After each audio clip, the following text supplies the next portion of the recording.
मंत्र पाठ करेंगे।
न्याय दर्शन की 141वीं कक्षा है। न्याय दर्शन में चतुर्थ अध्याय का द्वितीय अन्य पढ़ रहे हैं। उसमें 33वें सूत्र तक हो गया था। आज 34वें सूत्र से पढ़ेंगे। प्रसंग हमारा ये चल रहा है। सिद्धांत ने कहा कि जैसे स्वप्न, माया, गंधर्व नगर, मृग तृष्णा होते हैं, संसार ऐसे ही है। कथन मात्र से कोई बात सिद्ध नहीं होती है, उसके लिए हेतु देना पड़ेगा। यदि हेतु उपस्थित है तब तो ठीक है, और यदि हेतु नहीं है तो केवल किसी को हम कह देंगे ये उसके तुल्य दृष्टांत है, तो उससे बात की सिद्धि नहीं होती है। हेतु को प्रस्तुत करने के लिए दृष्टांत में व्याप्तिपूर्वक दिखाना होता है। एक प्रसिद्ध धर्म होना चाहिए जो सब लोग मानते हैं, और एक साध्य धर्म होना चाहिए जो हमको सिद्ध करना है। जब ये साध्य धर्म और प्रसिद्ध धर्म दोनों व्याप्तिपूर्वक 50, 100, 1000 जगह हमको मिल रहा है, तब हम नए जगह पर उसको लागू कर सकते। केवल कह दें इसके तुल्य ये तो बनेगा नहीं।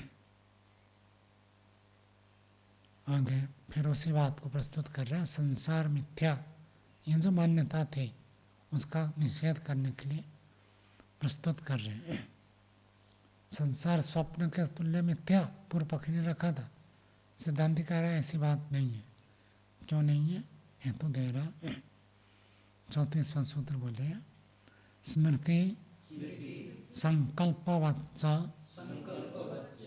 स्वप्न विषय अभिमान। सिद्धांति का सूत्र है। सिद्धांत कह रहा जैसे स्मृति और संकल्प पहले अनुभव किए हुए विषय वाले होते हैं। स्मृति तब उत्पन्न होती है जब हम किसी को पहला अनुभव किए। जिसको आपने कभी अनुभव किया नहीं तो आप याद कैसे करेंगे? याद तब कर सकते हैं जिसका आपने अनुभव किया है।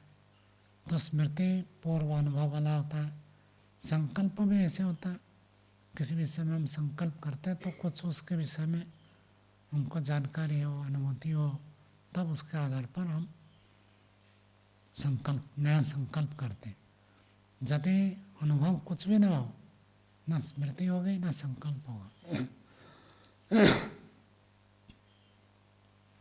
तो सिद्धांत उसको कह रहा है स्वप्न विषय अभिमान में उसी का समान है। जैसे स्मृति है, जैसे संकल्प है, ये पूर्व विषय वाले होते हैं, ऐसे स्वप्न में पूर्व विषय वाला है।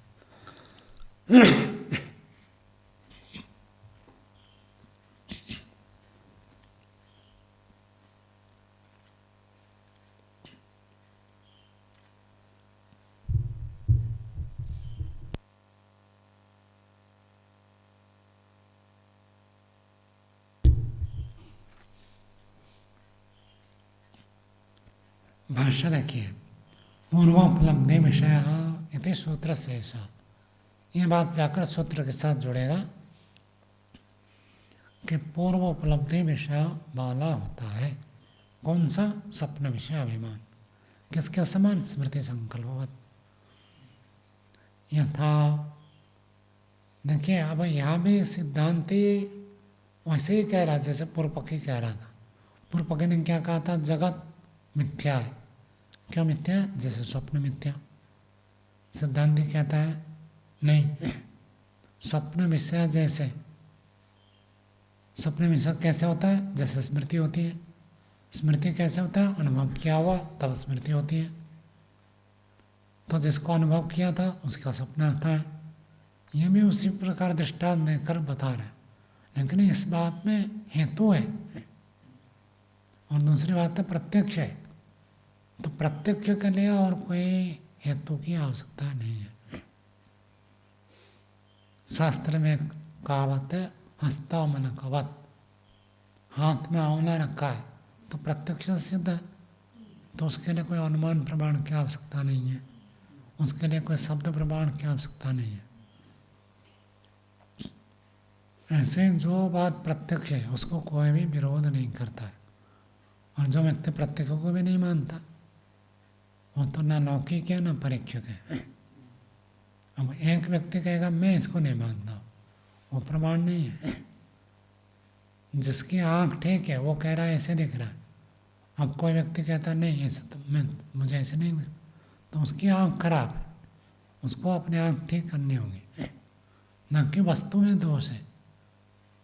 और भी 50 व्यक्ति मान रहे, लौकिक व्यक्ति अर्थात जो शास्त्र को पढ़े लिखे नहीं है वो भी स्वीकार करते, और जो शास्त्र के पढ़े लिखे विद्वान है वो भी स्वीकार करते। तब उसके लिए कोई व्यक्ति कहता मैं नहीं मानता तो वो ग्राह्य नहीं है, वो विचार के लिए ही पक्ष नहीं है। कब सत्य असत्य का निर्णय होता है? जब 2 पक्ष हो जाए तब फिर निर्णय बैठते हैं। आगे 5वां अध्याय तो पूरा ऐसे ही चलेगा, कैसे पक्ष प्रतिपक्ष होगा। पक्ष भी अपनी बात को रखेगा, प्रतिपक्ष भी रखेगा, तो न्यायाधीश उसका निर्णय देंगे। मैं यदि एक पक्ष हूँ तो मैं कहने में समर्थ नहीं हूँ कि ये ठीक है, दूसरा व्यक्ति अपने बात को रखेगा, वो ये नहीं कह सकता कि मेरी बात ठीक है। दोनों पक्ष रखे तो न्यायाधीश कहेगा कौन सी बात ठीक है, और कोई कहेगा मैं न्यायाधीश को भी नहीं मानता हूँ, तब तो उसकी बात हम जब किसी की बात भी नहीं मानता तब तो उसकी बात को क्यों माना जाए। जब वो दूसरे की बात नहीं मानता, न्यायाधीश की बात को क्यों नहीं मानता, तो फिर उसकी बात को क्यों माना जाए। तो चिंतन का विषय नहीं बनेगा, विचारणीय विषय नहीं बनेगा।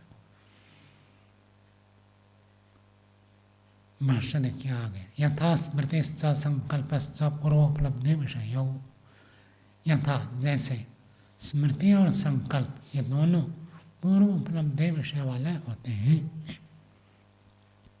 पूर्व में जैसे ज्ञान होता है वैसे विषय वाले होते हैं। न तस्य प्रत्याख्यानाय कल्पयते, उसका प्रत्याख्यान के लिए कोई भी समर्थ नहीं होता है। न तस्य पूर्वोपलब्धि विषयस्य प्रत्याख्यानाय स्मृति संकल्पो न कल्पयते, स्मृति और संकल्प जो है पूर्व अनुभव को कभी भी खंडन नहीं कर सकते। योग दर्शन का सूत्र है, अनुभूत विषय असंप्रमोस स्मृति। स्मृति का अर्थ अनुभूत विषय, जिसको आपने पहले अनुभव किया उसी को जब फिर से उपस्थित होता है उसको हम कहते हैं स्मृति। यदि पहले अनुभव ही नहीं किया तो स्मृति ही नहीं बनेगी। स्मृति तब बनती है जब पहले कोई अनुभव हो। तो अब स्मृति अनुभव का खंडन नहीं कर सकता। कोई कहेगा देखो मुझे तो याद आ रहा है लेकिन मैंने कभी ऐसे भोगा ही नहीं, ऐसे कभी अनुभव नहीं किया, ऐसे नहीं हो सकता। स्मृति है तो अपने आप सिद्ध होता है कि अनुभव मैंने हुआ है। तथा स्वप्ने विषय ग्रहणम पूर्वोपलब्धि विषयम न तस्य प्रत्याख्यानाय कल्पते। तथा स्वप्ने, वैसे ही स्वप्न में भी विषय ग्रहणम, विषय का जो ज्ञान होता है, पूर्व उपलब्धि विषयम, विषय में लिखा तो उपलब्ध विषय, तो स्वप्न में जो विषय का ज्ञान हो रहा है वो पूर्व उपलब्ध विषय में मत ज्ञान हो। स्वप्न हम देखते हैं तो पूर्व में जो उपलब्ध किया था, पूर्व में जो हमने जाना था उसका स्वप्न आता है। तो प्रश्न उठता है, कभी कभी हम ऐसे किंभूत किमाकार प्रश्न स्वप्न देखते हैं, न जब कभी हमने प्रत्यक्ष में देखा है न कभी सुना है। चलो रावण के बारे में तो सुना है, कितने सिर थे? 10 सिर, और हाथ 20 हो गए, नहीं तो सुना है कम से कम। लेकिन ऐसा स्वप्न देखता जो सुना भी नहीं है और देखने का तो प्रश्न ही नहीं उठता। तो ऐसे स्वप्न क्यों आते हैं? जब भी हम किसी चीज़ का प्रत्यक्ष करते हैं उसका एक छाप हमारे चित्त में पड़ता है संस्कार के रूप में। अब स्वप्न होता कैसे? वैसे का सूत्र है, पीछे भी आ चुका है कई बार। आत्मा मनसा संयोग विशेषात् संस्काराच्च स्मृति तथा च स्वप्न। वैश्विक दर्शन में ऐसे कहता है, स्मृति भी ऐसे है और तथा च स्वप्न, स्वप्न में ऐसे ही होता है। कैसे? संस्कार जिसका हो, और संस्कार बनेगा कैसे? अनुभव से ही बनता है। कौन कहता है सूत्र? सुखानुसई राग का संस्कार तब बनेगा जब आपने सुख भोगा। सुख भोगा ही नहीं तो राग का संस्कार बनेगा नहीं। दुखानुसई द्वेष, दुख अनुभव किया, कष्ट हुआ, पीड़ा हुई, परेशान हुए, तभी द्वेष का संस्कार बनता है। उसके बिना तो द्वेष का संस्कार ही नहीं बनेगा। और राग द्वेष का संस्कार है तब आपको ऐसी स्मृति आएगी। किसी चीज़ को आपने खाया, खाते ही पेट खराब हुआ था, तो दोबारा आए तो उसकी स्मृति आएगी। द्वेष का संस्कार जागता है, नहीं नहीं ये बेकार चीज़ है, नहीं खाऊंगा। तो संस्कार से हमारा स्मरण होता है, अथवा यूं कहिए संस्कार उत्पन्न होता है अनुभव से, वृत्ति से, और उस संस्कार से फिर स्मृति बनती है। बिना अनुभव किए संस्कार बनेगा नहीं। अब हम जिन चीज़ों को देखा उन सब चीज़ों का एक एक संस्कार हमारे चित्त में पड़ गया। मान लीजिए आपने मनुष्य को देखा, उसका संस्कार पड़ गया। और पैर को भी देखा, कोई प्राणी है, जैसे मनुष्य तो 2 पैर हो गया, पक्षी 2 पैर वाले होते हैं, और पशु के कितने पैर हैं? 4 पैर। और 6 पैर वाला है कोई? मक्खी कितने पैर है? और 10 पैर किसका है? 10 पैर। केकड़ा, केकड़ा की क्या विशेषता है? ना ना ना, केकड़ा के बारे में आप नहीं जानते। केकड़ा के लिए पैकिंग करने की आवश्यकता नहीं है। टोकरी में ऐसे वो रखते हैं, उसमें केकड़ा को रख देगा, एक केकड़ा चढ़ जाए तो दूसरा केकड़ा उसके पैर को पकड़ कर खींच देता है नीचे। उनको ढक्कन बंद करने की आवश्यकता नहीं है। मस्ता में मजाक नहीं कर रहा हूँ। एक बाहर निकले तो दूसरा उसका पैर को खींच देता है।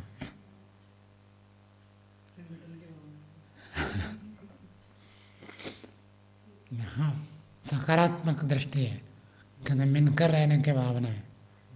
और जिसका नकारात्मक दृष्टि होती है वो कहेगा देखो एक के जाने से दूसरा ईर्ष्या करके उसको जाने नहीं देता, खींच कर कहता तू कहाँ आगे बढ़ रहा, मेरे पास रहो। माता पिता भी यही करता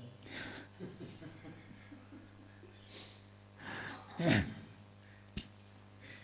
एक व्यक्ति आनंद के मार्ग में जाता है, सुख के मार्ग में चलता है, तो कहता है हम सब दुखी है, आप क्यों सुखी हो जाओगे, हमारे साथ रहो, हम भी दुखी है, आप भी दुखी रहो।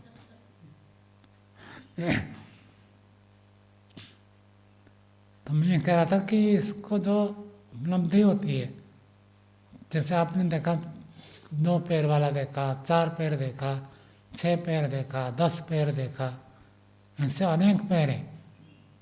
एक कीड़ा है, काटने से व्यक्ति मर जाता है, सो पूरे शरीर में पैर ही पैर है, देखा? वो क्या क्या कहते हैं हिंदी में तो? हाँ, कान खजूरा। चलो जो भी हो, कीड़ा तो है और पैर कितने हैं? बहुत सारे है। पूरा शरीर जितना लंबा है उतने सारे पैर है, कान खजूरा। तो आपने ये सब पैर को देखा। अब स्वप्न में आपको क्या आएगा? ऐसा जरूरी नहीं कि वो जो पैर वाला प्राणी वही आएगा, मनुष्य देखा मनुष्य आएगा। 2 संस्कार क्या हो जाते हैं? मिक्स हो जाते हैं। मिक्स हो जाने से आपको ऐसे अद्भुत अद्भुत स्वप्न आते हैं जो कि प्रत्यक्ष में कभी देखा नहीं और न कभी किसी से सुना है। तो ऐसे स्वप्न आने का कारण है संस्कार 2 मिक्स हो गए। क्यों मिक्स हो गए? जागृत में हम होश में हैं, तो जिस चीज़ का जिस चीज़ के साथ संबंध है वही रहता है। अभावित स्मर्तव्य और भावित स्मर्तव्य। सपने में जो होता है भावित स्मर्तव्य होता है, काल्पनिक होता है। मन का शिथिल हो जाता, मन शिथिल हो जाता है। अब क्या इंद्रियों से जुड़ा हुआ है? जैसे इंद्रियों का ज्ञान है, जागृत अवस्था में बिल्कुल उसी का ज्ञान करता है। स्मृति उठाएगा तो ऐसे ही स्मृति उठाएगा। स्वप्न में मन ऐसे जागरूक नहीं रहता है। जागरूक न होने से, शिथिल हो जाने से संस्कार आपस में घुल मिल जाते हैं, और घुल मिल जाए तो आपको ऐसा अद्भुत अद्भुत स्वप्न दिखते हैं। तो नहीं, लेकिन आप ऐसे बताओ जो आपने देखा उनमें से बिल्कुल कुछ है ही नहीं, ऐसे स्वप्न आएगा ही नहीं। 2-4 बातें काल्पनिक होगी, बाकी सब आपका अनुमत विषय होंगे। तथा स्वप्ने विषय ग्रहणम पूर्वोपलब्ध विषयम। विषय का जो ज्ञान होता है वो पूर्वोपलब्ध विषय, उसी ज्ञान को ही ग्रहण करना है। न तस्या प्रत्याख्यानाय कल्पते। तस्या, उसके प्रत्याख्यान के लिए स्वप्न समर्थ नहीं होता है। जिसने पूर्व में कभी कुछ भी अनुभव नहीं किया उसको स्वप्न आ जाए ये संभव नहीं है। स्वप्न से पता चलता है अनुभव है। यदि किसी ने कभी डरा नहीं है तो उसको डरने का स्वप्न आएगा ही नहीं। जागृत अवस्था में आप डरते हैं तो स्वप्न में डर लगेगा। जो जागृत अवस्था में कभी डरता नहीं है उसको स्वप्न में डर नहीं लगेगा। जैसे जिनका जन्म ही वैदिक परिवार में होता है, मांस मछली अंडा कभी खाया ही नहीं, मैं खा रहा हूँ ऐसे स्वप्न उनको नहीं आता है, क्योंकि वो संस्कार ही नहीं है। ऐसा अनुभव ही नहीं किया तो संस्कार भी नहीं आएगा। संस्कार नहीं है तो स्मृति भी नहीं होगी, स्वप्न भी नहीं होगा। ऐसे ही और जो खाते हैं उनके लिए भी एक उदाहरण, कोई भी व्यक्ति मल खा रहा है ऐसे कभी देखता है? स्वप्न नहीं देखता, क्योंकि जागृत अवस्था में कभी सोचा ही नहीं, सोचा नहीं तो स्वप्न भी नहीं आता है। जागृत अवस्था में हम जब सोचते हैं, जो अनुभव करते हैं, वही स्वप्न में आते हैं। तो हमें बुरे स्वप्न आ रहे हैं इसका मतलब ऐसी स्थिति है। स्वप्न में भय लग रहा है तो जागृत में डरता है, नहीं तो स्वप्न में डरेगा नहीं।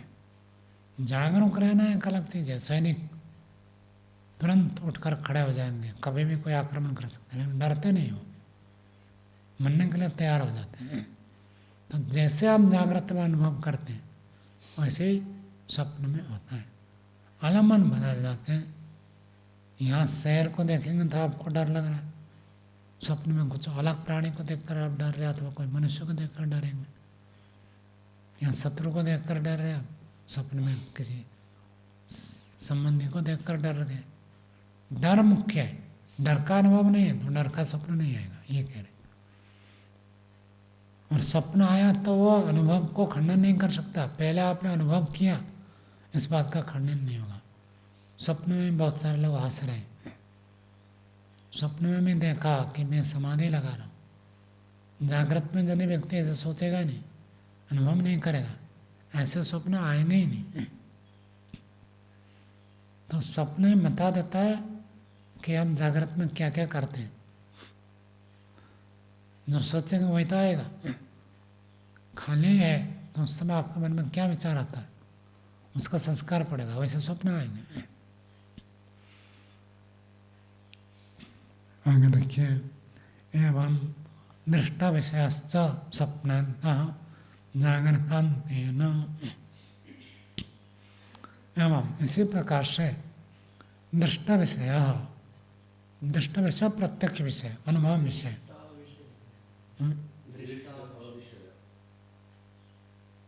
नहीं, दृष्टा विषय, दृष्टा विषयश्च स्वप्नान्तः जागृतान्तेन। स्वप्नांत, स्वप्न की अवस्था में, स्वप्न स्थिति, स्वप्न के पक्ष में, जागृतांतेन दृष्ट विषयश्च, जागृतांत से जो दृष्ट विषय होते हैं वही तो स्वप्न के पक्ष में आते हैं। ये भारतीय के इसकी आगे व्याख्या कर रहे हैं, देखिए। सिद्धांत कह रहा है, या स्वप्ता स्वप्नम पश्यति स एव जाग्रत स्वप्न दर्शनानि प्रतिसन्धते इदम अद्राक्यम यदि। कहता जो व्यक्ति स्वप्न को देखता है, जो व्यक्ति सोया हुआ स्वप्न को देख रहा है, वही व्यक्ति जागृत, जागता हुआ, स्वप्न दर्शनानि प्रतिसन्धते, स्वप्न के विषयों को जोड़ता है। स्वप्न में मैंने देखा हाथी देखा, स्वप्न में मैंने घोड़ा देखा, स्वप्न में मैंने खाना पीना बाजार इसको देखा। इन जागने के बाद व्यक्ति जोड़ता है, तो स्वप्न से जब जागेगा तो उन विषयों को जोड़ता है।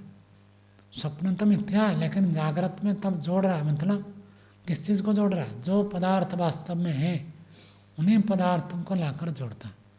यदि पदार्थ नहीं होता तो जागने के बाद किसको कहेगा कि मैंने इसको स्वप्न में देखा। किसी जो कहता है कल आपको मैंने स्वप्न में देखा, किसी व्यक्ति को। स्वप्न में तो वो व्यक्ति नहीं था, लेकिन जागृत में तो वो है, और जागृत में जो है उसी को तो जोड़ कर कह रहा है स्वप्न में मैंने आपको देखा। स एव जागृत स्वप्न दर्शनानि प्रतिसन्धते इदम अद्राक्यम, यह मैंने देखा।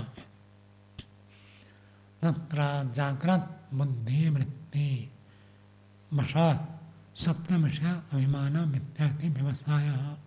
तत्र वह जागृत बुद्धि, जागृत अवस्था में जो बुद्धि बनती है, जागने के बाद आप जागा, जागते समय आपने घड़ी देखा तो ये सत्य बुद्धि है, और स्वप्न में आपने इसी घड़ी को देखा, और ये घड़ी तो यही रहती है कक्षा में। तो आप स्वप्न में आपने देखा, स्वप्न में तो आपके पास था नहीं, तो जागने के बाद आप इसको देखेंगे तो आप कहेंगे कि जिस घड़ी को मैंने देखा वो घड़ी क्लासरूम में था, लेकिन मैंने स्वप्न में देखा। तो अब मिथ्या कब हुआ, जब आपके वास्तव में कहीं पर है और ऐसी स्थिति स्वप्न में नहीं था, इसलिए मिथ्या है। यदि जागृत में भी नहीं है और स्वप्न में भी नहीं है तो मिथ्या कैसे होगा। सिद्धांत कह रहा है, सिद्धांत कह रहा जागृत में आपको दिख जाता है तभी आप कहते हैं स्वप्न में मिथ्या। यदि जागृत में भी ना दिखे तो मिथ्या बनेगा कैसे। मिथ्या के लिए सत्य तो चाहिए ना, यदि सत्य ना हो तो मिथ्या नहीं बनेगा। तो मिथ्या कहने के लिए भी सत्य चाहिए, जागृत अवस्था में सत्य, तभी आप कहोगे स्वप्न में मिथ्या। जागृत बुद्धि, जागृत समय का ज्ञान, जागृत समय में जो बुद्धि वृत्ति बनती है उसके आधार से स्वप्न विषय अभिमान। जागृत समय में हम भोजन करते हैं तो प्रत्यक्ष होता है, और उसी प्रत्यक्ष के अनुभूति के आधार पर हम कहते हैं स्वप्न मिथ्या। यदि जागृत में आप खाना पीना सत्य अनुभव नहीं करेंगे तो आप कह नहीं सकते स्वप्न में मिथ्या। स्वप्न को मिथ्या कहने के लिए जागृत का प्रत्यक्ष सत्य बुद्धि भी चाहिए, तो उसके आधार पर स्वप्न विषय अभिमान वो मिथ्या इति व्यवसाय ऐसे निश्चय करते हैं। सती च, ये भारतीय के इसकी व्याख्या आ गए। सती च प्रतिसंधाने या जागृत बुद्धिवृत्ति ही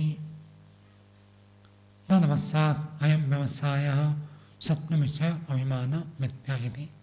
बस वार्तिक में जो लिखा था वही बता दिया। सतीचा प्रतिसंधाने या जागृत बुद्धिवृत्ति, जो जागृत समय के बुद्धि का व्यापार है, बुद्धि ज्ञान का जो व्यापार है, तदवसात वयम व्यवसाय, हम उसका निश्चय करते हैं। अयम व्यवसाय, ये निश्चय होता है, ये निश्चय होता है क्या स्वप्न विषय अभिमान मिथ्या इति। स्वप्न में जो देखा मैंने वो मिथ्या, दोनों ही ज्ञान है। दोनों ज्ञान को जब तुलना करके देखते हैं तब हमको लगता है एक सत्य ज्ञान है, एक मिथ्या ज्ञान है। कभी कभी स्वप्न में ऐसे होता है, आप लोग मैं वास्तव में देख रहा हूँ या स्वप्न देख रहा हूँ, ऐसे अनुभव होता है स्वप्न में कि यह वास्तविक है, स्वप्न है। और कभी जागृत अवस्था में अति आश्चर्य हो जाए तो हमें लगता है मैं स्वप्न देख रहा हूँ या वास्तव में है। क्यों, दोनों अनुभूति है आपको? नहीं। जागृत अवस्था में कभी कभी व्यक्ति भाव विभोर हो जाता है और कोई ऐसी स्थिति हो जाए तो विश्वास नहीं कर पाता है वास्तव में है, स्वप्न जैसे लगता है। तो जब किसी को स्वप्न जैसे लगता है तो रात को मानो सोए हो, लाइट वाइट सब बंद कर दिए, अब पास में कोई आ गया आपको खटपट कर रहा है तो आपको लगेगा ना वास्तव में कोई आया है या मैं स्वप्न देख रहा हूँ।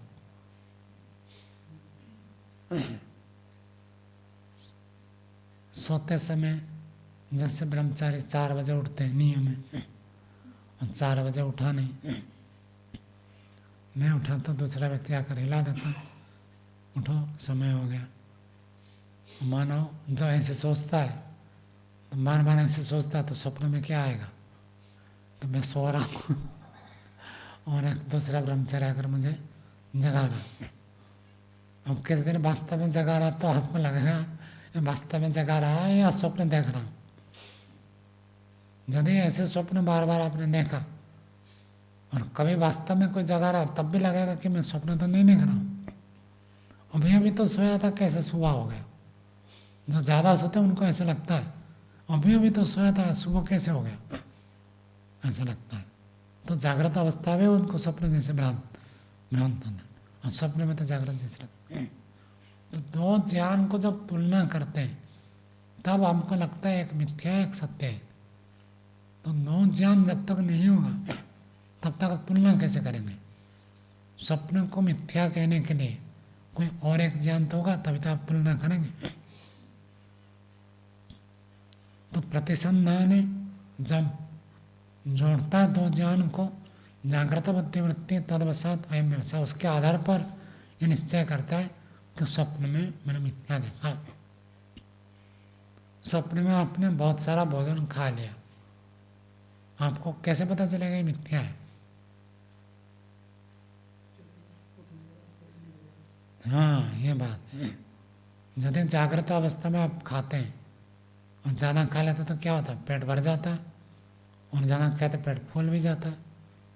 और स्वप्न में ही मैं आपने ऐसे ही खाया, लेकिन स्वप्न से जागने के बाद देखा पेट तो खाली है, तो क्या पता चला स्वप्न ज्ञान वाला क्या है, मिथ्या है, और जागृत वाला सत्य है।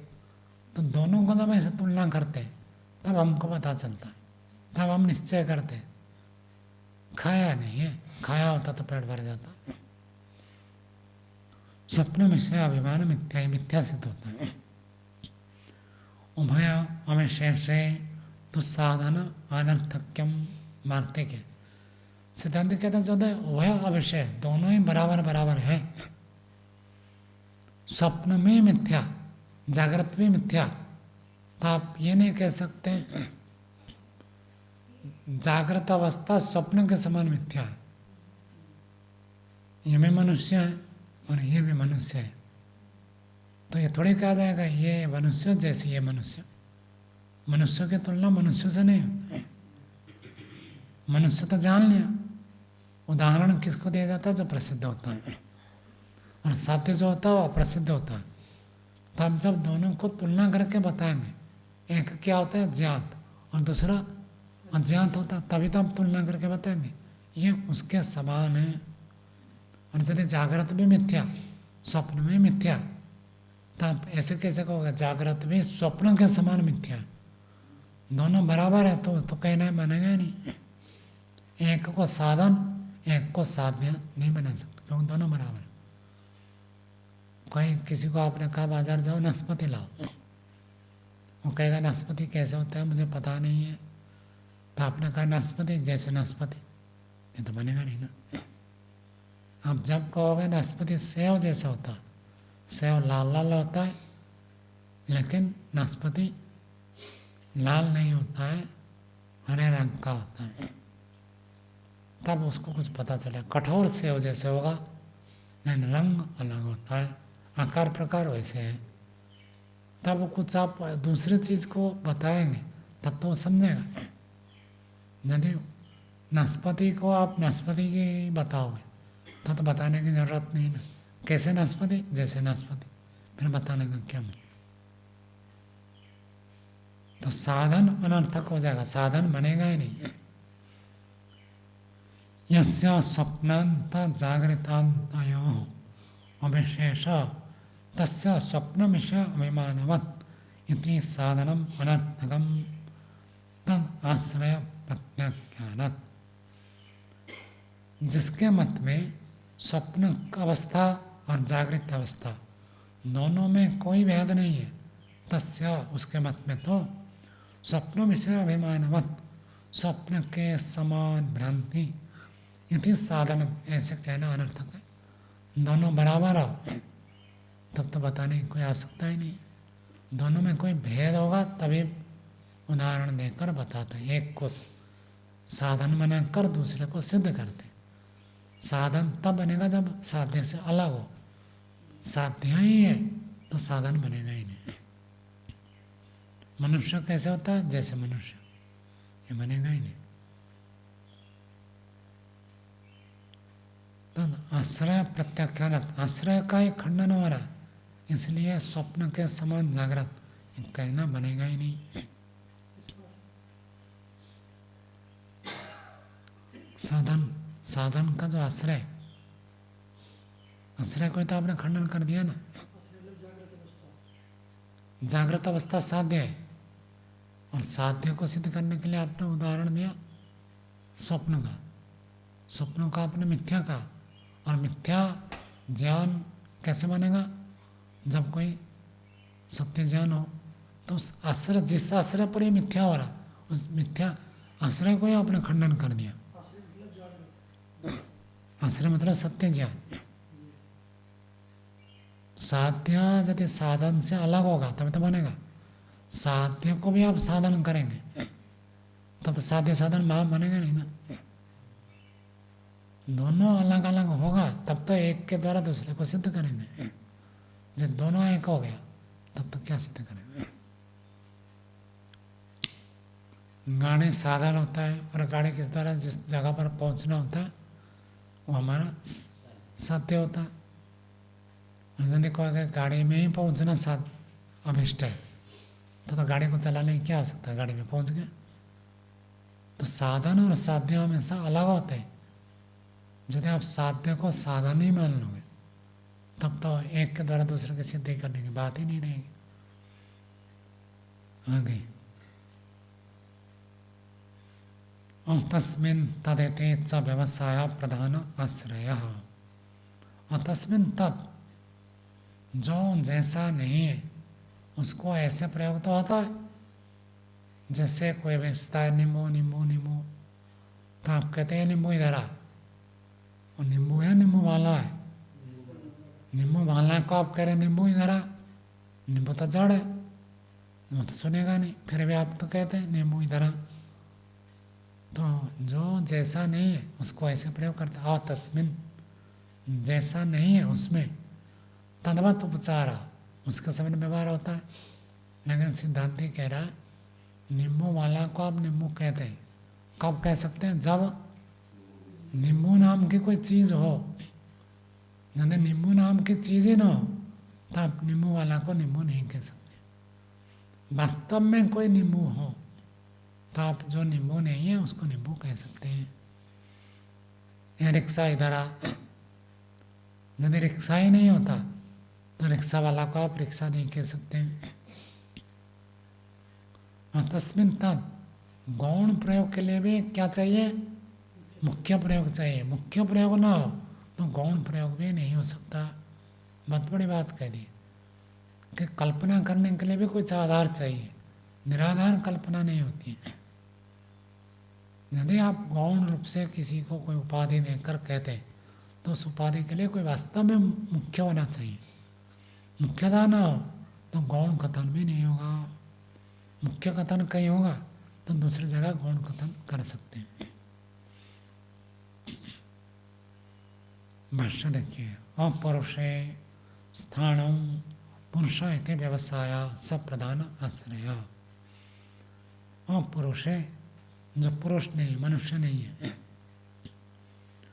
ठूंठ में खूंटा, खूंटा गाड़ा हुआ ठूंठ में, उसमें पुरुष इस प्रकार का निश्चय होता है। सब प्रधान आश्रय, भ्रांति होने के लिए भी सत्य होना आवश्यक है। यदि सत्य ही नहीं है तो भ्रांति भी नहीं होगी। मैंने कहा आपको देखकर मुझे लगा कि आप देवदत्त हो, तो यदि वास्तविक देवदत्त नहीं होता तो किसी को देखकर मुझे देवदत्त की भ्रांति नहीं होगी। देवदत्त की भ्रांति तब समय में जब वास्तव में कोई देवदत्त हो।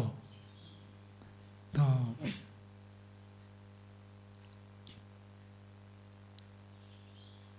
इसी को कहते हैं प्रधान आश्रय। स खलो पुरुषे अनुपलब्धे पुरुष इति अपरुषे व्यवसाय भवति। न को भवति के साथ जोड़ेंगे। पुरुषे अनुपलब्धे, यदि एक भी मनुष्य नहीं है, मनुष्य नाम की कोई चीज़ ही नहीं है, तो ठूंठ को, खूंटे को देखकर पुरुष की भ्रांति आपको नहीं होगी। पुरुष की भ्रांति के लिए सत्य पुरुष की आवश्यकता है। जैसे रस्सी में हमको सांप की भ्रांति होती है, कब हो गई? जब सांप नाम की कोई चीज़ हो तभी रस्सी में सांप की भ्रांति होती है। सांप नाम की कोई चीज़ ही ना हो तो रस्सी में सांप की भ्रांति नहीं होगी। जिन्होंने सांप कभी देखा नहीं, जिन्होंने सांप के बारे में कभी सुना नहीं, टीवी में भी नहीं देखा, उसको रस्सी देखने से सांप की भ्रांति कभी नहीं होगी। मानो कोई ऐसे प्रदेश हो जहाँ सांप ही ना हो और उन्होंने पुस्तक में भी नहीं पढ़ा, किसी से सुना भी नहीं, तो उस व्यक्ति को कितने भी अंधेरा हो, रस्सी उसके पैर में फंस जाए तो भी उसको लगेगा नहीं कि सांप है। सांप का ज्ञान हो तभी रस्सी में सांप की भ्रांति होगी। तो मिथ्या के लिए भी तो सत्य चाहिए। स्वप्न मिथ्या तब इसलिए जागृत हो। यदि आप जागृत को भी मिथ्या कहोगे तो स्वप्न को मिथ्या कहने का बनेगा ही नहीं। कोई तो सत्य हो तब मिथ्या होगी। ठूंठ में पुरुष का संशय तब बनेगा जब वास्तव में पुरुष नाम की कोई चीज हो। एवं स्वप्न विषयस्य व्यवसाय हस्तिनम अंतरिक्षम पर्वतम अंतरिक्षम प्रधान आश्रय भवितुम अर्हति। इसी प्रकार स्वप्न विषय से व्यवसाय, स्वप्न का जो निश्चय होता है, क्या देखा स्वप्न? आज किसी ने, आप में से किसी ने स्वप्न देखा है? क्या देखा? अच्छा, विमल जी ने स्वप्न देखा है। अनमोल जी ब्रह्मचारी और आप सब भुवनेश्वर में नंदन कानन घूम रहे हैं। वहाँ शेर, बाघ, भालू और मुख्य प्राणी चिंपांजी है, जंगली वन मनुष्य जिसको कहते हैं। कैसे वन मनुष्य होता है वो सब उपलब्ध है, उसको देख रहे हैं। तो ये जो देखा, यह आपको स्वप्न में आया, कब? जब आपने वास्तविक देखा नंदन कानन। यदि नंदन कानन आप देखा नहीं होता और नंदन कानन के बारे में कभी सुना भी नहीं होता तो आपको ये स्वप्न नहीं आता। कल कल चर्चा हो रही थी इसलिए स्वप्न आया, तो संस्कार तो था ही। स्वप्न के याद आने के बाद मुझे सूत्र भी याद आया कि देखो अभी सोचो रात में सपना आ गया। देखा स्वप्न देखा, जागने के बाद याद आया कि इसी विषय को हम पढ़ रहे थे न्याय दर्शन में। स्मृति भी आ गई। स्मृति भी पूर्व विषय होता है, पाठ पढ़े थे इसलिए स्मृति हुई, और वो देखा था इसलिए उसका स्वप्न आया। स्वप्न और स्मृति दोनों ही पूर्वानुभव विषय होते, वही कहता है सूत्र। तो जो हमने हाथी को देखा, पर्वत को देखा, ये प्रधान आश्रय वास्तव में हाथी पर्वत है, तभी जाकर हम स्वप्न में देखते हैं और उसका निश्चय कर दें कि स्वप्न में मैंने ये देखा। ये देखा जो निश्चय करते हैं वो प्रत्यक्ष सत्य है, उसके आधार पर होता है। एवं सती, और ऐसे होने पर 35वां सूत्र बोलिए, मिथ्या उपलब्धि विनाश तत्वज्ञानात् स्वप्न विषय अभिमान प्रणाशवत् प्रतिबोधे। सिद्धांति का सूत्र है। सिद्धांति विशेष बात बता रहा है, इसमें जो शब्द रखे हैं इस सूत्र में उल्टा चलना पड़ेगा आपको। आखिरी शब्द क्या है? प्रतिबोध है। प्रतिबोध का क्या अर्थ है? जागने पर। जब नींद से हम जागे तो जागने पर, उससे पहले क्या शब्द है? स्वप्न विषय अभिमान प्रणाशवत्। जागने पर क्या होता है? स्वप्न विषय में जो भ्रांति होती है वो उसका प्रकाश से नाश हो जाता है। नाश, विनाश। तो जागे तो विमल जी ने जो स्वप्न देखा था कि नंदन कानन में घूम रहे, जागते ही वो जो ज्ञान हो रहा था उसका विनाश हो गया। नहीं, हम नंदन कानन में नहीं है, हम तो शिवानंद तपोभूमि आश्रम में है। तो वो जो स्वप्न का ज्ञान है उसका क्या हो जाता है? प्रणाश। कब होता है? जागने पर। जागने पर स्वप्न ज्ञान का जैसे विनाश होता है, मत का अर्थ क्या होता है? उसके तुल्य, उसके समान। तत्व ज्ञान होने से मिथ्या उपलब्धि विनाशा, मिथ्या ज्ञान का विनाश होता है। जैसे जागने पर स्वप्न ज्ञान का विनाश होता है, ऐसे ही तत्व ज्ञान होने पर मिथ्या ज्ञान का विनाश होता है। इसका मतलब क्या हुआ? तत्व ज्ञान है। जागृत अवस्था में जो आपको ज्ञान हुआ वो तत्व ज्ञान है। आपने खाया किसी चीज को, अब खाने के बाद आपको लगा ये मीठा लग रहा, मीठा के बारे में आपको मिथ्या ज्ञान हुआ या तत्व ज्ञान हुआ? तत्व ज्ञान। इंद्रियों से आपको प्रत्यक्ष हुआ। अब वो सुखकारी है या नहीं है ये एक अलग ज्ञान है, लेकिन मीठा को मीठा जानना ये भी तत्व ज्ञान है। करेला खाया तो आपको कड़वा लगा, करेला का कड़वा स्वाद, ये आपको तत्व ज्ञान हुआ। और मीठा खाने से भी कड़वा लगा तो इसका मतलब मिथ्या ज्ञान है। मीठा का मीठा ज्ञान होना ये। अब ये बात है, व्यक्ति मिठाई खाकर सोचता है इससे मेरा कल्याण हो जाएगा, वह कल्याण के बारे में मिथ्या ज्ञान हुआ। लेकिन मीठा को मीठा जाना, इतना तो तत्व ज्ञान हुआ। दूसरा मिथ्या ज्ञान है कि मिठाई से मेरी तृप्ति हो जाएगी, वो एक अलग चीज़ है। तो इंद्रियों से जो प्रत्यक्ष होता है वो जैसे वस्तु का स्वरूप है वैसे ही ज्ञान करा दे, वो भी तत्व ज्ञान है। और उससे मिथ्या ज्ञान का विनाश होता है। तो इससे क्या सिद्ध करना चाहते हैं? जागृत अवस्था में इंद्रियों से जो विषयों का ज्ञान होता है वो ठीक है, वो कल्पना नहीं है, मिथ्या नहीं है, भ्रांति नहीं है, माया नहीं है, वास्तविक है। वो अनित्य है, वो एक अलग बात है। व्यक्ति के हाथ में रुपए है, और रुपये है तो है, वो सत्तत्व ज्ञान है। लेकिन रुपया हमेशा मेरे साथ रहेगा ये जो ज्ञान है वो तो मिथ्या ज्ञान है। नहीं, मेरा आत्मा में लाख रुपया है, इसको मिथ्या ज्ञान थोड़े कहेंगे, ये तो तत्व ज्ञान है। उस लाख रुपया से मेरी तृप्ति हो गई अथवा लाख रुपया हमेशा रहेंगे, ये मिथ्या ज्ञान, ये एक अलग ज्ञान है। ये तो बुद्धि से विचार कर रहा है, लेकिन इंद्रियों से जो ज्ञान हो रहा है वो तो तत्व ज्ञान है। चोर छुड़ा कर ले सकता है, इसलिए मेरे पास है कहना मिथ्या, ये ठीक नहीं है। जब तक चोर ने नहीं लिया तब तक तो आपके पास है को है जानना तत्व ज्ञान। जब ले जाएगा, हम कभी भी कोई नहीं ले सकता ऐसे मानेंगे तो मिथ्या ज्ञान, यानी है इतना मानना ये मिथ्या ज्ञान नहीं है। तो तत्व ज्ञान से मिथ्या ज्ञान का विनाश होता है। जैसे जागने पर स्वप्न में से उनकी भ्रांतियां नष्ट हो जाती है। भाष्य देखिए, स्थान पुरुष अयम इति व्यवसाय मिथ्या उपलब्धि और तस्मिन् तदिति ज्ञानम।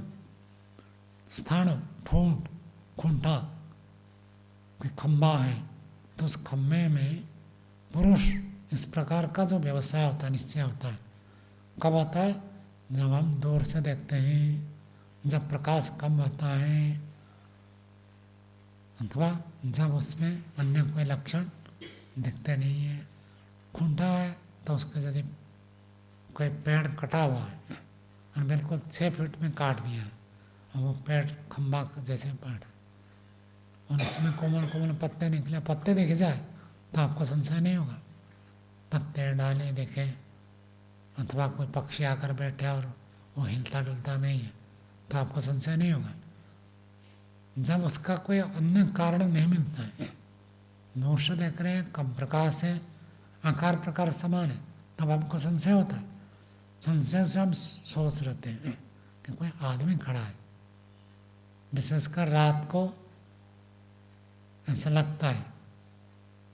आदमी हो तो खम्बा जैसे नहीं लगता, खम्बा हो तो आदमी जैसे लगता है। क्यों? क्योंकि आदमी खम्बा जैसे नहीं लगता, क्योंकि खम्बे से आपको कोई भय नहीं है। भय किससे है? आदमी से। क्यों? कुछ कर सकता है, आप अकेले जा रहे रास्ते में, कुछ छीन सकता है, मारपीट कर सकता है, चोर हो सकता है, डकैत हो सकता है, इसलिए आपको डर लगता है। तो इसी डर के कारण से आपको ऐसी संभावना दिखती है। कहीं कोई आदमी तो खड़ा नहीं है। तो ये व्यवसाय, ये मिथ्या उपलब्धि है, मिथ्या ज्ञान होता है। और तस्मिन् तदिति ज्ञान, वास्तव में तो मनुष्य नहीं है, खम्बा है, खम्बे में मनुष्य का ज्ञान होना, ये अतस्मिन् तद मिथ्या ज्ञान है। स्थाणु रीति व्यवसाय तत्व ज्ञानम, बिल्कुल सही बात कहा। खूंटे को, ठूंठ को, खम्बे को खम्बा जानना, ये तत्व ज्ञान है। तो खम्बे को भी कोई कहता है, खम्बे को खम्बे रूप में देखा, अब उसको भी कोई कहे मिथ्या ज्ञान का, ये मिथ्या ज्ञान नहीं है। माइक है, दिख रहा है, माइक जानना है तत्व ज्ञान है। हाँ, माइक कभी खराब नहीं होगा ऐसे सोच रहा हो तो वो मिथ्या ज्ञान है। लेकिन माइक है, अभी चल रहा है, ये मिथ्या ज्ञान नहीं है, तत्व ज्ञान है। तो जो वस्तु जैसा है उसको ऐसे जानना, ये तत्व ज्ञान है। तत्व ज्ञानेन च मिथ्या उपलब्धि निर्वर्तते, और तत्व ज्ञान से मिथ्या ज्ञान हट जाता है। यह पूरा अध्यात्म का मुख्य तो यही होता है ना, मिथ्या ज्ञान को दूर करो। तो मिथ्या ज्ञान क्या है? वस्तु है ही नहीं, ये मिथ्या ज्ञान है, या वस्तु हमको तृप्त कर देंगे, सुख भरपूर है, दुख नहीं है, ये मिथ्या ज्ञान है। ये विचारणीय विषय है। वस्तु का अस्तित्व को ही गायब करना कोई शास्त्र नहीं कहता। किसी भी दर्शन में, किसी भी वेदादि ग्रंथों में नहीं लिखा है कि संसार जो दिख रहा है वो है ही नहीं। हाँ, वह तुच्छ है ऐसे कहा है। तुच्छ मतलब नगण्य है। ईश्वर कितना विराट विशाल, उसके परम ऐश्वर्य के सामने संसार क्या है? बहुत नगण्य है। इस रूप में मत है, लेकिन संसार है ही नहीं ऐसे किसी ने नहीं कहा। संसार नित्य मानेंगे तो मिथ्या ज्ञान है, लेकिन संसार अनित्य रूप में तो है, संसार है ही नहीं, ये भी एक मिथ्या ज्ञान है। संसार है लेकिन हमेशा रहने वाला नहीं है। संसार है लेकिन आपको तृप्त नहीं कर सकता, इसमें सामर्थ्य नहीं है। प्राकृतिक पदार्थ में सामर्थ्य नहीं है कि वो किसी को तृप्त कर दे, और अन्य जीवात्मा भी हमको तृप्त नहीं कर सकते, चाहे वो बेटा हो, बेटी हो, अथवा माता हो, पिता हो, गुरु हो, शिष्य हो, कोई किसी को पूर्ण रूप से तृप्त नहीं कर सकता। ठीक है, थोड़ा बहुत दुख है तो दूर कर देगा, इतना है। सारे दुख को दूर करके तृप्त करना, ये आशा जो है ये मिथ्या ज्ञान है। लेकिन वस्तु है ही नहीं, ये कहना ठीक नहीं है। वैदिक सिद्धांत में ऐसा नहीं कहा।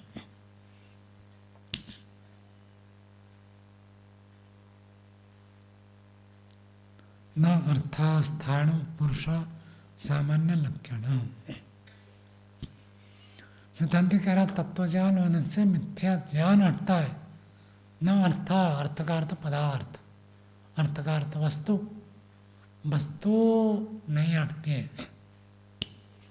दूर से देख रहे थे, आपको लग रहा था कोई आदमी खड़ा है, तो जब पास में गए, क्या जिसको देखकर आपको भ्रांति हो रही थी कि कोई आदमी खड़ा है, क्या वस्तु गायब हो जाती है? क्या वस्तु तो है ना। तो आप कैसे कह रहे हो सब मिथ्या है?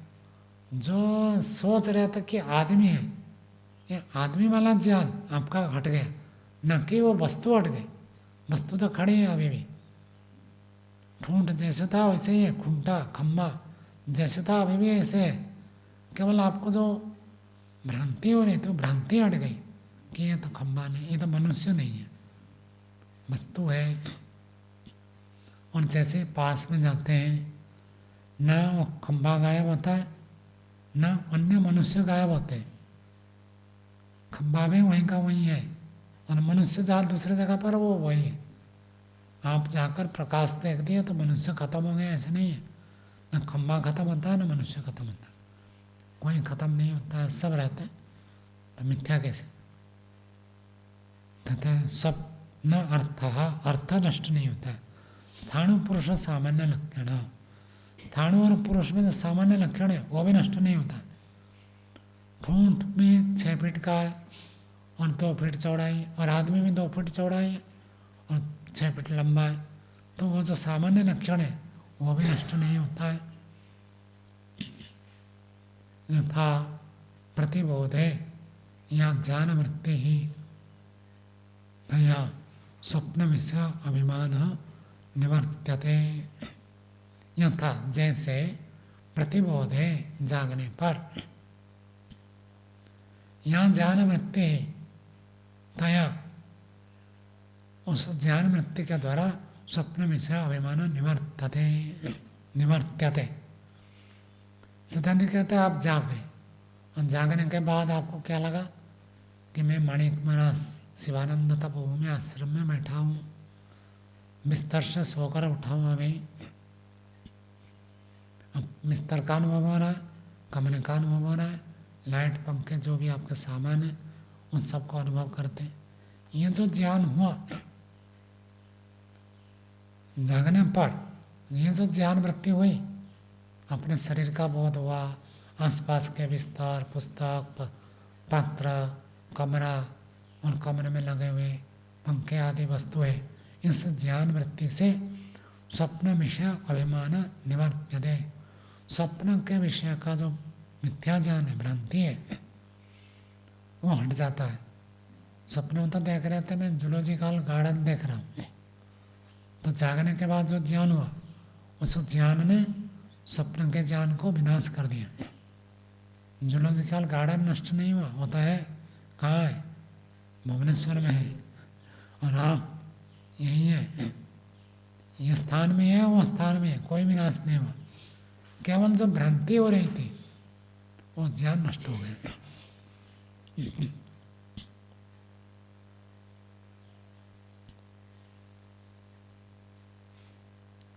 न अर्थ ज्ञान वृत्तितया स्वप्न विषय अभिमान निवर्तते। न अर्थ, वस्तु नष्ट नहीं हुआ, विषय सामान्य लक्षण, विषय का जो सामान्य लक्षण है वो भी नष्ट नहीं हुआ।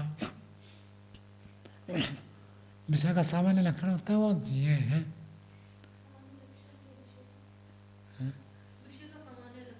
बता रहा हूँ।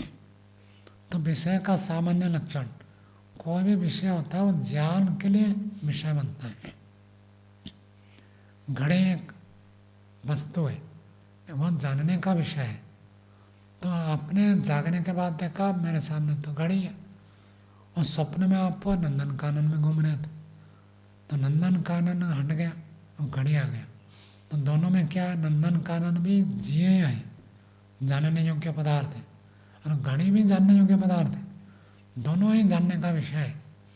तो ये जो जानने योग्य नंदन कानन में जो पशु पक्षी प्राणी है वो भी इंद्रिय गोचर है, इंद्रियों से जानने योग्य है। और आप जो कमरे में अभी सोकर उठे, कमरा बिस्तर पंखे ये सब भी इंद्रिय के विषय है। तो इंद्रियों का विषय बनना, इंद्रियों के द्वारा इनका ज्ञान होना, ये सामान्य लक्षण है, ये नष्ट नहीं हुआ है। जागने के बाद स्वप्न ज्ञान नष्ट हुआ, लेकिन स्वप्न ज्ञान में जो ज्ञेयत्व था, जागृत पदार्थ में जो ज्ञेयत्व है, जानने योग्य स्वभाव उनका है, वो नष्ट नहीं हुआ है, होता भी है। न अर्थ सामान्य लक्षण तथा माया गंधर्व नगर मृगतृष्णिकाणाम अपि या बुद्धयः अतस्मिन् तदिति व्यवसायः तत्रापि अनेन एव कल्पेन मिथ्या उपलब्धि विनाशः तत्वज्ञानात् न अर्थप्रतिषेधः इति। तथा जैसे जागने के बाद स्वप्न का ज्ञान नष्ट हुआ, विषय वस्तु नष्ट नहीं हुए, उनका जो वस्तु स्वरूप है, ज्ञेयत्व है, वो भी नष्ट नहीं हुए। क्योंकि ज्ञेयत्व नष्ट हो जाए तो मिथ्या हो जाएगी, जानने योग्य नहीं है, खाली आपको ज्ञान हो रहा तो मिथ्या हो जाएगी। तो कहते हैं बस ये एक दिखने योग्य पदार्थ है, इसके जो दृश्य स्वरूप है, ये दृश्य स्वरूप थोड़ी नष्ट हुआ। सोते समय आप कुछ और देख रहे थे, जागने के बाद आपने इसको देखा, चाहे सोते समय देखे चाहे जागते समय देखे, इसके अंदर जो दृश्य स्वरूप है ये दिख सकता है, दिखने का स्वभाव इसका तो खत्म नहीं हुआ ना। तो इसलिए वैसे ही माया गंधर्व नगर, माया जादूगर जो दिखाता है उसको माया कहते हैं।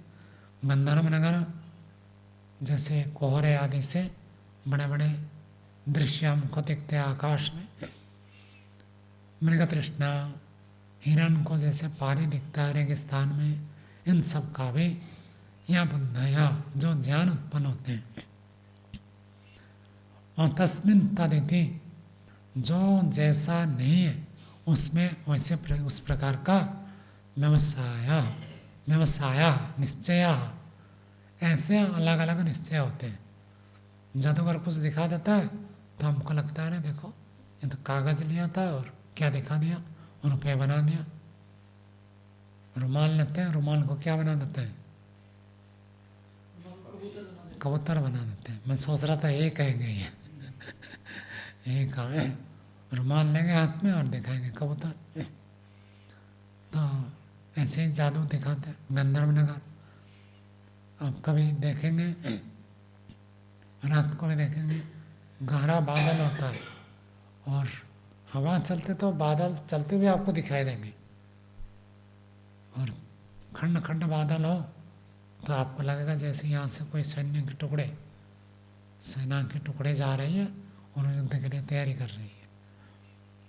ना वहाँ सेना है ना वहाँ गति है, मतलब बादल है, बादल को हवा बहा कर ले जाती है, वही हमको दिखता है।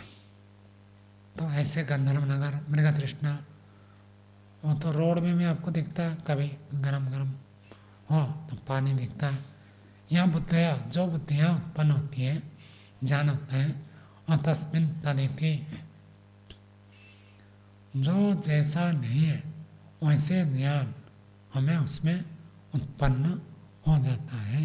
और तस्मिन् तदिति व्यवसाय तत्रापि अनेन एवं कल्पेन, वहाँ भी इसी प्रकार से ही अनेन एवं कल्पेन मिथ्या उपलब्धि विनाश, मिथ्या ज्ञान का विनाश होता है।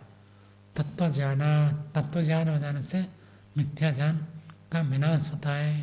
न अर्थ प्रतिषेध, अर्थ का प्रतिषेध नहीं होता है। सार क्या निकाला? मिथ्या ज्ञान, वो मिथ्या के साथ ज्ञान शब्द जुड़ा है, और वो जो ज्ञान है वो आपका बदलता रहता है। संसार जैसा है वैसा रहेगा, संसार था, है और आगे भी रहेगा। संसार मेरे लिए आकर्षणीय हो जाता है, संसार ही गायब कर दें ये कोई बात नहीं है। संसार के कारण से मुझे बाधा हो रही है, इसलिए मैं संसार से दूर चला जाऊं, बाधा तो वहाँ भी होगी।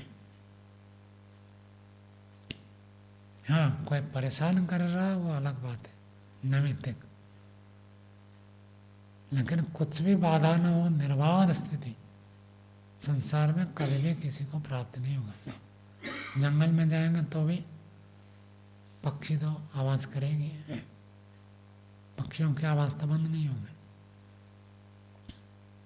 लोग गंगोत्री, यमुनोत्री, बद्रीनाथ, केदारनाथ सब जाते हैं, वहाँ विशेषता ये है, एक तो प्रातःकाल जैसे यहाँ आपको ध्यान में कभी कोई गाना बजाता है, कोई करता है, वो सब नहीं मिलेगा। शांत वातावरण एक, और आदमी से व्यवहार नहीं होगा, आदमी होता ही नहीं तो बात क्या करें।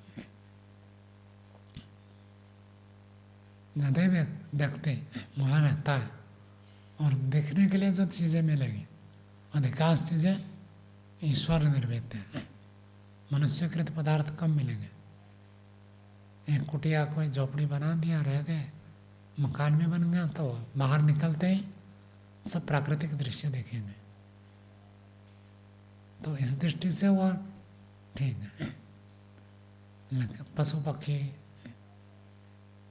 कोई ऐसे जो सर्दी में रहते हो तो बर्फ़ पड़ता तो पशु पक्षी भी नहीं मिलेंगे। उस समय दृष्टि से बढ़िया है, विशेषकर सर्दी में का मौसम में 6 महीना हुआ रास्ता बंद हो जाता है, कोई घूमने के लिए भी नहीं जा सकते। जो रह गए तो रह गए, और जो बाहर है तो नहीं जा सकते, और जो रहे वो बाहर नहीं आ सकते। बाहर से कोई आ नहीं सकता, जा नहीं सकता। आलू रख देते हैं, लगभग कई बोरे रख देते हैं, आलू खाते रहते हैं, दाल रोटी बस। लकड़ी सुरक्षित रखते हैं पहले से। संसार का जैसा स्वरूप है वो तो ऐसे रहेगा। अभी आपको संसार कैसे लग रहा है? बढ़िया लग रहा है, उस मान्यता को बदलनी है। ज्ञान बदलेगा, द्रव्य नहीं बदलेगा। द्रव्य तो बना ही रहेगा, जैसे है ऐसे रहेगा। 19-20 का अंतर होता है। अपने आंतरिक दोषों को बदलना है, अंदर से नहीं। कई लोग सोचते हैं यहाँ साधना अच्छी नहीं हो रही, उस आश्रम में चले जाए, वहाँ चले जाए, वहाँ चले जाए। लगभग आपको 19-20 मिलेगा, थोड़ा बहुत कहीं अंतर पड़ेगा, बहुत ज़्यादा अंतर नहीं आएगा। स्वयं कितना करता है उसके ऊपर निर्भर करता है। तो ज्ञान बदलता है, द्रव्य नहीं बदलता है। इस जन्म में नहीं करेंगे, अगले जन्म में करेंगे। अगले जन्म में क्या मिलेगा? वही शरीर मिलेगा। अगले जन्म में वही माता पिता मिलेंगे, उसमें कोई नहीं है। अपने ज्ञान को बदलो।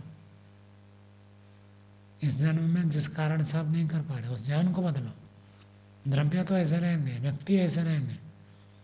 किसी भी आश्रम में जाओ, किसी भी संस्था में जाओ, गुरुकुल में जाओ, थोड़ा बहुत परिवर्तन हो सकता है, बहुत ज़्यादा नहीं। क्या बदलना है? ज्ञान। ज्ञान बदल गया तो बाकी सब हो जाएगा, कल्याण हो जाएगा।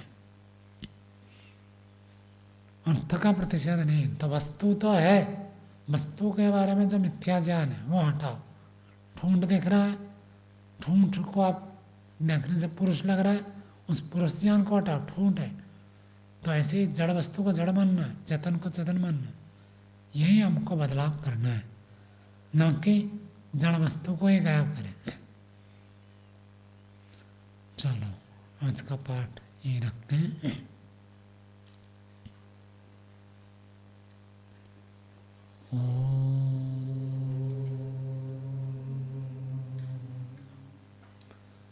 शांति शांति शांति।